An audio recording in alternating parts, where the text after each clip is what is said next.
General de brigada en situación de retiro, Sergio López, gracias por estar en la noticia en Guatemala. Se cumplen 145 años del ejército.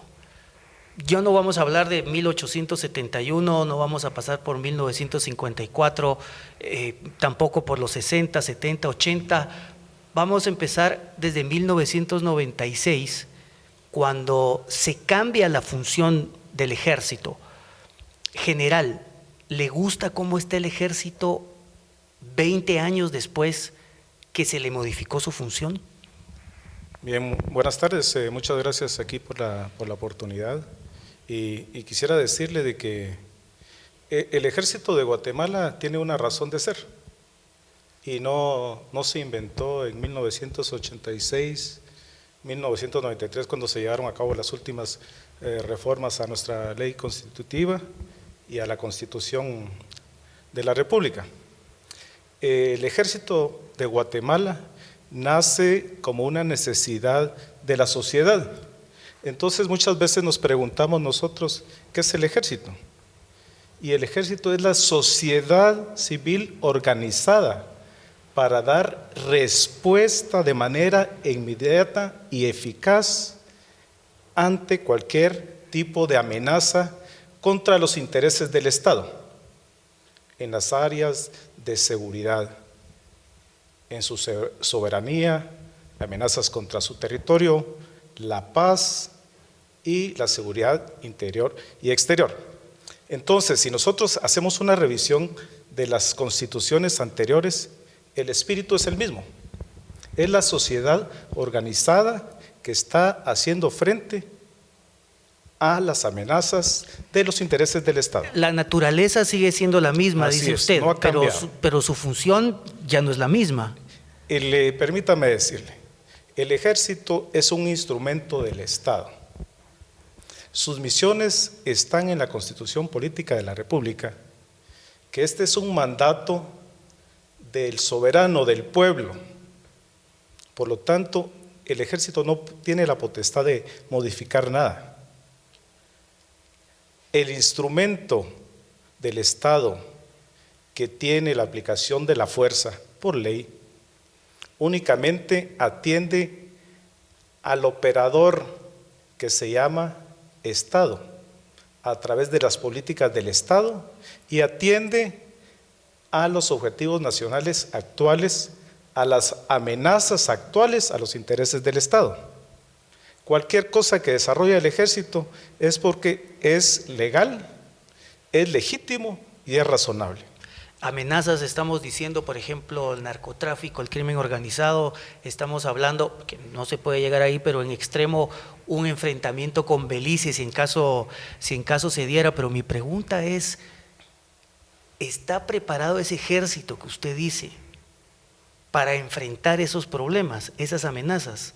¿Realmente tiene, porque yo no sé si realmente tienen el mismo armamento que utilizaron desde el 60, desde el 70, ¿está preparado ese ejército para acudir al llamado si hay amenazas del tipo que estamos hablando? Claro, es muy interesante su pregunta. El ejército está preparado. Tiene lo más importante que desea contar cualquier ejército del mundo, que es su recurso humano. Tiene un espíritu increíble. Está dispuesto a sacrificar su vida. Recuérdese usted de que el ejército no lo constituyen únicamente los elementos que andan con uniforme, lo constituye toda la población, solo que en diferentes circunstancias. Hay personal que presta su servicio en las reservas, hay personal que ya prestó su servicio y está a llamado, y en caso de que la situación lo requiera, todos los ciudadanos mayores de 18 años tienen el deber de acudir al llamado de la patria. Ahora, la segunda parte, el ejército ha quedado estancado en cuanto a su modernización.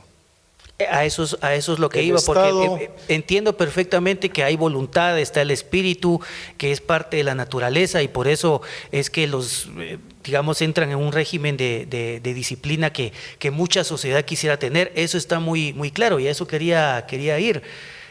No basta solo con la buena voluntad, basta que también el Ejecutivo le dé las armas necesarias, le dé buenos rifles, le dé buen transporte aéreo, marítimo. Eso no sé si lo tenga el ejército hoy. No, actualmente el ejército tiene muchas carencias. Como le decía, lo más importante que tiene y lo más difícil de formar es sus cuadros. Ahora, un Estado invierte en un ejército como cuando usted invierte en un seguro. Si usted quiere tener un seguro débil, va a invertir poco en su seguro. Y si usted usa esa analogía, yo le preguntaría, ¿no está invirtiendo bien el Estado en ese seguro? Es una muy buena pregunta que deben de responder los políticos. Al igual que el ejército. Desde su perspectiva, pero desde su perspectiva. No, hace usted falta. que estuvo ahí, es decir, ¿este no es un ejército moderno o sí es un ejército No, moderno? es un ejército que le falta mucho. Yo les digo que han abandonado partes muy importantes dentro del ejército, como es la Fuerza Aérea, que tiene la capacidad de recorrer nuestro territorio en poco tiempo. Han abandonado el desarrollo de la Marina, de la Defensa Nacional, que tiene por ley la obligación de cuidar nuestras aguas territoriales y, lo más importante, sus recursos. La amenaza a veces no se mira con realidad. La amenaza no es buques de guerra en nuestras aguas territoriales. La amenaza es la depredación de nuestros recursos naturales, que cada día son más escasos. Esas son las verdaderas amenazas. Y para eso no está preparado hoy el ejército. No está preparado el Estado, porque el Estado es el que tiene intereses, no es el ejército. Como le decía, el ejército únicamente es un instrumento del Estado, y los dos a la vez somos un instrumento de la población que demanda seguridad y demanda desarrollo. Si volvemos en el tiempo, antes de que existiera un ejército profesional, que a eso se debe estas celebraciones, conmemoración, era de que había una amenaza contra el Estado, pues se organizaban grupos de voluntarios, grupos de milicianos. Usted, en su función de periodista, decidía si abandonaba por un lapso su función de periodista, el carnicero abandonaba su función, el tendero abandonaba su función, y tenía que ir a recurrir a defender los intereses del Estado. Eso terminó cuando, con visión, decidieron que un grupo de la sociedad se dedicara precisamente a estas funciones. Esto no fue por acaso, no fue por generación espontánea, no fue producto de interés de un sector u otro. El ejército no atiende a sectores. El ejército no es de derecha, no es de izquierda. El ejército no atiende a los intereses de determinado sector, como algunos de manera malintencionada quieren hacer ver. El ejército reacciona a los intereses del Estado, a los intereses de la República de Guatemala, y actúa en ley. Conclusión, no está modernizado. La pregunta es, ¿qué hay que hacer para modernizarlo entonces? Sí, todas las decisiones son políticas. El Estado tiene que tener la capacidad de visualizar sus amenazas, que son en diferentes campos, y tiene que determinar cuán grandes o cuán pequeñas van a ser sus amenazas. Como se lo decía, cuando usted quiere un bono, si usted quiere ser vulnerable o un seguro, va a invertir poco. Un ejército no se prepara para estar en la guerra siempre, se prepara para evitar posibles amenazas y tener la capacidad de neutralizarlas si la situación se da. Cuando los intereses del Estado se ven amenazados es cuando tiene que tener una fuerza capaz de brindarle esa confianza, esa protección que requiere. En el año pasado, en el 2015, hubo una encuesta sobre las instituciones con más credibilidad. El primer lugar fue la Iglesia Evangélica con 66%, luego la Iglesia Católica con 58%, los maestros con el mismo 58%, y el Ejército estaba en cuarto lugar con 51%. Adelante de la Policía Nacional Civil, del Congreso, del mismo presidente de la República. Hoy, un año después, vemos a muchos militares retirados enfrentando a la justicia por casos como Creón Paz o la desaparición del menor Molina Teyssen. Vemos a dos exministros de la defensa, Noé Ulises Anzueto y López Ambrosio, señalados de corrupción, el mismo Otto Pérez Molina. ¿Está afectando o va a afectar esto a la institución del Ejército? ¿O ya lo está afectando? ¿Usted qué cree? El Ejército ha tenido y creo que tendrá una cosa muy importante, que es la capacidad para adaptarse a los cambios. El Ejército, a través del tiempo, yo soy testigo con 33 años que estuve en el Ejército, tiene la capacidad de depurarse, no es algo nuevo. El Ejército no son personas, es una institución bien organizada, disciplinada, obediente al servicio del Estado. El Estado, que es el representante del pueblo, impone las obligaciones que debe cumplir el Ejército. Entonces preocupa por las personas, porque se da cuenta uno de que la gente con poder es susceptible a corromperse.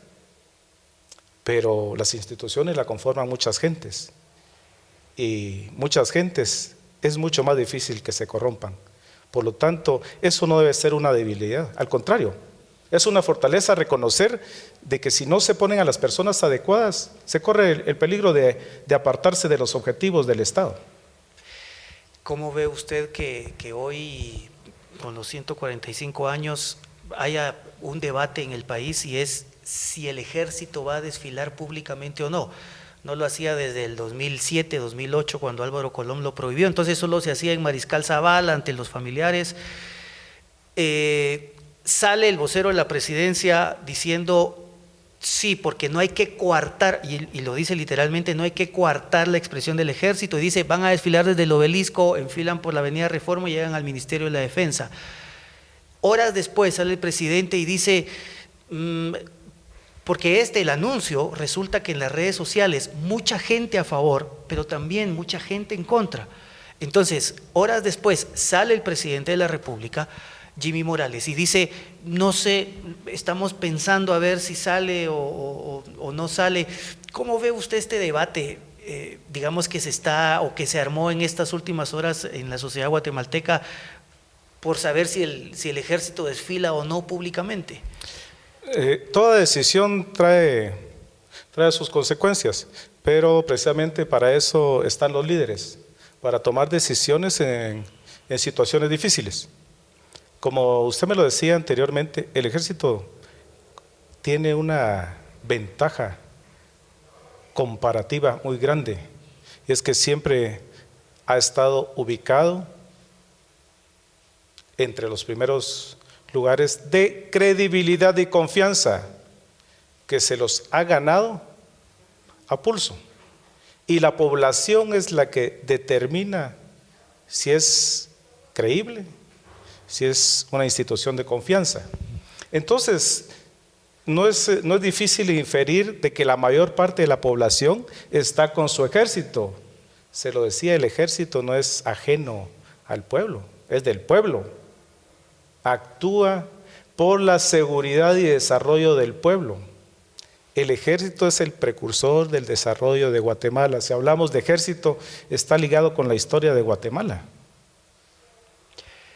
Para terminar, general, ¿cómo ve a este ejército en 10 años más? ¿Lo ve igual? Porque la modernización que usted dice yo no sé si pueda caer en 10 años o 5 años, porque lejos de aumentar presupuestos, los presupuestos van reduciéndose. ¿Cómo ve en los próximos 10 años este ejército? ¿Lo ve igual? No, también es una muy buena pregunta, pero yo le podría decir de que no basta con conocer nuestras propias amenazas. No podemos considerar solo nuestros intereses, porque nosotros nos desenvolvemos dentro de un marco general de naciones en las cuales cada una tiene intereses. Y usted ha sido testigo de que las amenazas y los intereses van cambiando de acuerdo a las amenazas y a los intereses a nivel mundial. ¿Cómo va a estar el ejército? Yo creo que dentro de 10 años va a estar con personal y recurso humano capacitado para enfrentar cualquier desafío. Más de lo que está hoy. No importan yo pienso que los recursos puede ser un factor importante, pero no es determinante. Cuando el factor humano está convencido, está preparado, está entrenado, está decidido a entregar su vida por los intereses de su nación, no hay nada que no se pueda vencer. Si no hay recursos ahorita, el día de mañana pueden haber, pero si el día de mañana hay recursos y no hay gente con vocación decidida a entregar su vida por la nación, ese día no va a haber ejército.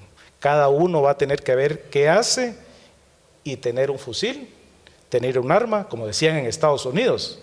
El espíritu es que cada ciudadano tenga su arma, por si el Estado no tiene capacidad, entonces que vengan y cada quien se defienda como pueda. General Sergio López, muchísimas gracias por estar en La Noticia en Guatemala.